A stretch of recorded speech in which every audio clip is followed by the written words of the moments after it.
importaba si los impuestos eran altos o bajos, porque todo el mundo no los pagaba. Ahora, como no los puede evadir, la propuesta de campaña, bajarse, eliminarse los impuestos. Y por si acaso, ¿qué mayor impuesto que el pago que había en educación, $25 por niño, se olvidar? El pago para consulta externa, para receta, $82, y la gente se nos moría porque no tenía para comprar receta. Ahora la educación pública es gratuita, se reciben libros, se reciben uniformes. Ahora la consulta externa es gratuita, la medicina es gratuita. ¿Qué mayor impuesto que los paquetazos? Pues que ya hemos hablado. Alza de luz, teléfono, gas, gasolina, pasaje para pagar deuda externa. Ahora ya no existen paquetazos. Entonces no se dejen engañar, nos están manipulando para ahorrarse la platita ellos, para volver al viejo país donde inflaban su bolsillo, así no haya carreteras, no haya servicios públicos, etcétera. Yo veo, Isabel, que ese es el mayor cambio en el país, la actitud del pueblo ecuatoriano. Hemos recuperado el orgullo. Daba vergüenza contar lo que pasaba en el país. A mí me da vergüenza como académico, me invitaban al exterior. ¿Qué podía decir con el feriado bancario? La incautación de depósitos, los alzamanos, ahí sí, que alzaron la mano para la ley AGD, es decir, decirle a los banqueros, quiebren, que el Estado paga. ¿Qué podíamos decir con la tercerización y explotación laboral legalizadas, con bases extranjeras en el suelo patrio, con de cada 100 barriles de petróleo, 80 se nos llevaban las petroleras? ¿Qué podíamos decir ante esas vergüenzas nacionales? La ausencia del Estado, ausencia de educación, de salud, entreguismo, corrupción generalizada, servicios públicos de lo peor. ¿Se acuerdan lo que era el registro civil, el IES? ¿Qué podíamos decir ante eso? Ahora, da orgullo contar lo que pasa en la patria nueva. Les decía, de las economías que más crece, más reduce pobreza, más reduce desigualdad, la mejor renegociación de deuda externa de la historia, que nos ahorró $8.000 millones al pueblo ecuatoriano. Antes se lo llevaban eso los acreedores, que son ecuatorianos, que nadie se engañe. Pregúntenle a Lazo si su banco de Guayaquil, cuando era superministro de Magua, no tenía deuda externa. Y eso eran los que renegociaban en nombre del país. ¿Qué renegociación era esa? La misión Manuel Espejo, Yasuní Teté, la Patria Grande, UNASUR, en todo eso ha estado Ecuador a la vanguardia. Cosas tan sencillas. Hace unos 3 días estuve en El Oro, en pasaje, a la salida. Una niña de 18 años me dijo, presidente, fui el mejor promedio de la provincia y voy a aplicar para estudiar medicina en Harvard. Todo pagado por la revolución. Las becas de alto rendimiento de CNC. ¿Saben cómo se llamaba esa niña? Yanina Chuchuca.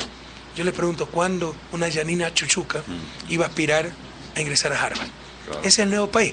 El nuevo país, hace unos meses en España, otra hija de migrante. Hemos dado más de 8.000 becas para las mejores universidades del mundo. Esas son las buenas noticias que nos salen en los periódicos. Más de 8.000 ecuatorianos talentosos preparándose en las mejores universidades alrededor del mundo para volver y seguir construyendo la patria nueva. Y centenas de esas becas es para los hijos de nuestros migrantes. Les financiamos los estudios y que vengan acá a trabajar por el país. Bueno, me encontró una chica en Madrid y me dijo, soy becaria CNC. Qué bueno, mija. ¿En dónde estás estudiando? En la Complutense. Es una de las mejores universidades del mundo. ¿Y sabe qué, presidente? ¿Cómo no sentirme orgulloso de ser ecuatoriano? Si cuando le contesto a un amigo español, ustedes saben que están privatizando todo en España, los asesores de Lazo, dicho sea de paso, cobrando por todo, perdiendo servicios públicos que antes eran gratuitos, derechos, etcétera. La salud, por ejemplo, quieren privatizar. Entonces me dice, ¿cómo no me va a sentir orgullosa si un compañero español, cuando le conté lo de la beca de mi gobierno, para mí que vivo en España y soy emigrante, me dijo, ¿cómo quisiera ser ecuatoriano para tener tus derechos? El mayor cambio que yo veo es en la actitud de la gente. Hemos recuperado la fe, la esperanza, ya no creemos a los profetas del desastre que nos decían que era imposible, sin paquetazo imposible, con nuestras propias capacidades, tener buenas carreteras, imposible. Lo imposible pasó al pasado. Ahora nos damos cuenta que nos podemos lograr lo que nos propongamos.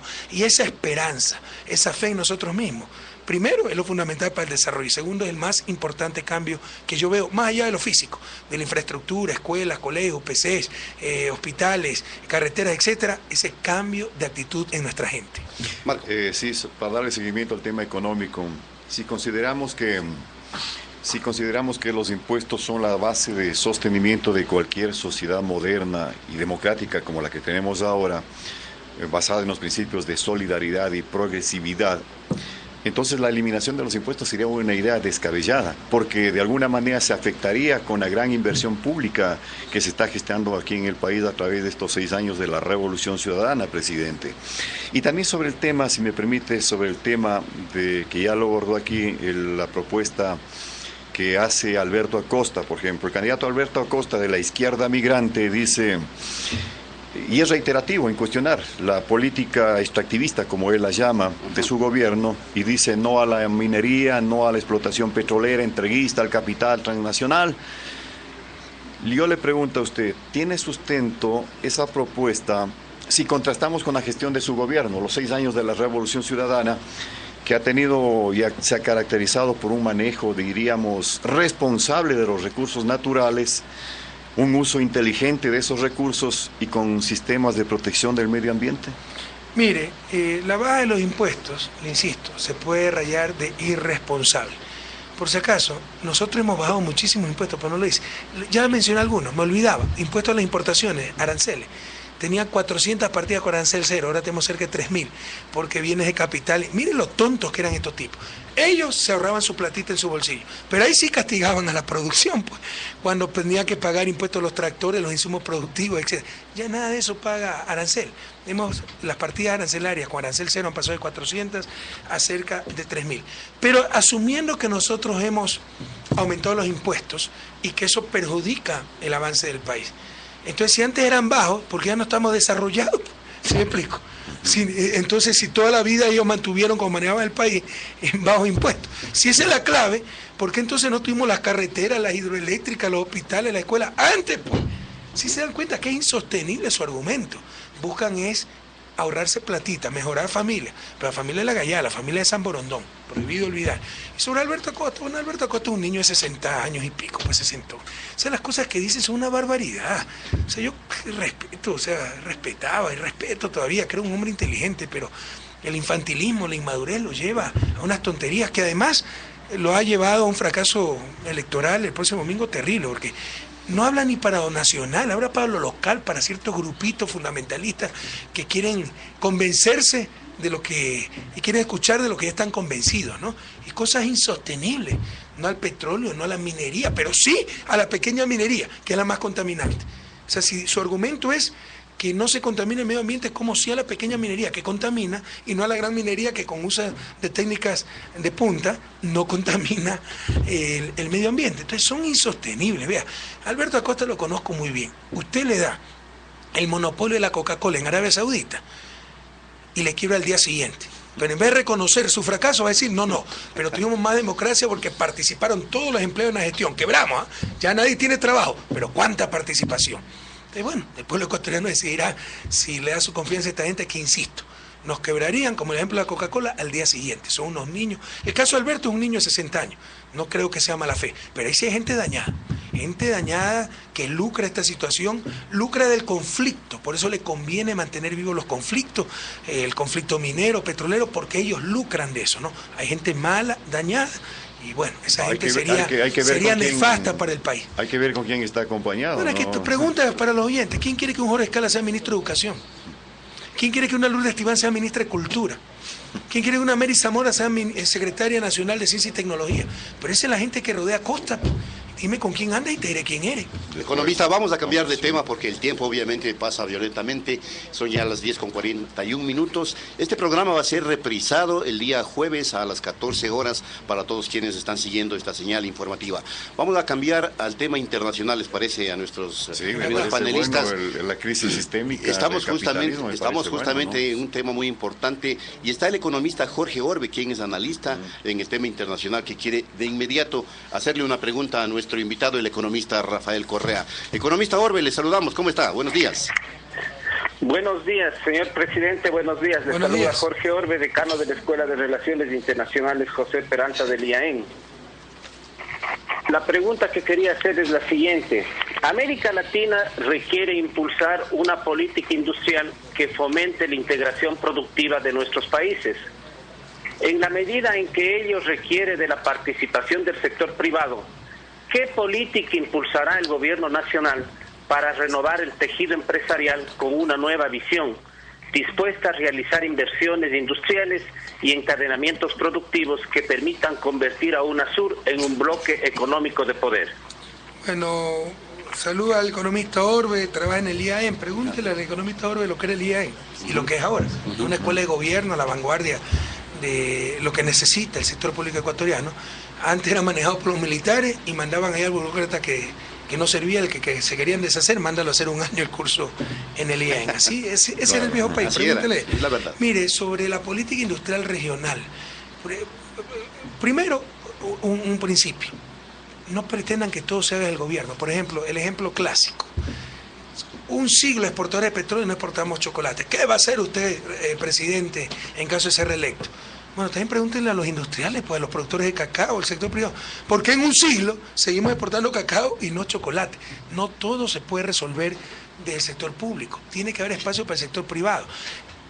El concepto de empresario fue un concepto del cual se apropió la derecha y los neoliberales. Tenemos que recuperar a la izquierda. Por supuesto que la revolución necesita empresarios. Y por supuesto que el país debe haber 14 millones y medio de empresarios. Entendido, no solo para el que pone una empresa mercantilista con fin de lucro, sino el empresario que pone una ONG, una fundación para ayudar a los demás, que organiza su comodidad, porque empresa es la organización de factores de producción para generar bienes y servicios. La empresa capitalista, mercantilista, es con fines de lucro e intercambiar esos bienes y servicios en un mercado. Pero esa es la empresa capitalista, mercantilista.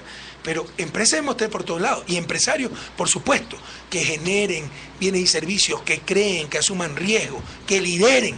En todos los sectores de la patria haber empresarios, debemos tener 14 millones y medio de empresarios, debemos dar lugar a que florezca esa iniciativa, que fue uno de los errores del socialismo ortodoxo, al cual algunos quieren volver, que todo lo resolvió el Estado. Eso es un error, pero la historia lo ha más que demostrado. Miren Cuba, los cambios que se están haciendo, y hay gente que quiere volver al pasado. O sea, qué daño. No hay peor daño hacia la izquierda que la izquierda falsaria, la izquierda boba, la izquierda tirapiedra, porque legitima todo lo bueno que hace la izquierda. En todo caso, con respecto a la integración regional, que es más complicado, porque se trata de coordinar entre países, por eso le estamos apuntando al Mercosur. El Mercosur ha rechazado el bobo aperturismo, esta supremacía del supuesto libre mercado, que libre no tiene nada, en la cual cayó en gran medida la CAM. La CAM, pues, a pesar de que creció en la etapa cepalina, estructuralista, en los 90 cayó en la égida del neoliberalismo y solo nos empezó a hablar de grandes mercados, no de coordinación, de planificación regional. Con Mercosur y UNASUR vemos más posibilidades de esa coordinación y planificación para tener un desarrollo industrial eficiente, y no que Ecuador y Bolivia produzcan lo mismo y entre los dos nos estemos quitando oportunidades, etcétera, sino coordinando, buscando complementariedad. Esa es la orientación de la política internacional del Ecuador y nuestra política integracionista en el plano económico. La integración es mucho más allá de lo económico, pero articular, por ejemplo, ese desarrollo industrial. Por último, la izquierda que crea que en el siglo XXI vamos a poder salir adelante sin el sector privado, capitalista, que es una realidad, está condenada al fracaso. Debemos es regular ese sector privado en función de los objetivos sociales, lo que siempre decimos, no sociedades de mercado, sino sociedades con mercado, donde el mercado sea el siervo, no el amo, donde la sociedad sea la que maneje el mercado y no la sociedad convertida en una mercancía más de los mercados, como ha sido el neoliberalismo y la globalización neoliberal. Entonces la idea es tener esa coordinación, planificación industrial a nivel de UNASUR y a nivel de Mercosur, dar espacio al sector privado capitalista moderno, pero siempre sociedades controlando a los mercados y no mercados controlando a las sociedades. Sí. A propósito de esto, si partimos del análisis de que vivimos a nivel mundial una crisis sistémica, el colapso del sistema capitalista mundial y también de la pretendida imposición de un modelo neoliberal que fracasó en el resto del mundo y ha fracasado principalmente acá en nuestra región, y si consideramos también el replanteamiento geopolítico que se ha dado a nivel mundial, Sudamérica se ha caracterizado por consolidarse aquí en Sudamérica el denominado bloque regional de poder. De alguna manera, podríamos decir que ha logrado enfrentar esa crisis sistémica del capitalismo mundial, consolidándose, cohesionándose en un nuevo bloque regional de poder y creando organismos como la UNASUR, la ALBA, entre otros, ¿no?, que son alternativas, la CELAC, entre otros, son una alternativa política mundial frente al fracaso de organizaciones como la OEA, la ONU, entre otras. ¿Cuáles cree que fueron las fortalezas principales de este bloque regional de poder para poder superar esa crisis en la cual cayeron la mayoría de los países capitalistas del mundo? Contextualicemos un poco sus comentarios, ¿no? Superar crisis. Mire, yo no creo que esté colapsando el sistema capitalista mundial. El peor error que podemos cometer en nuestro análisis es obedecer a nuestro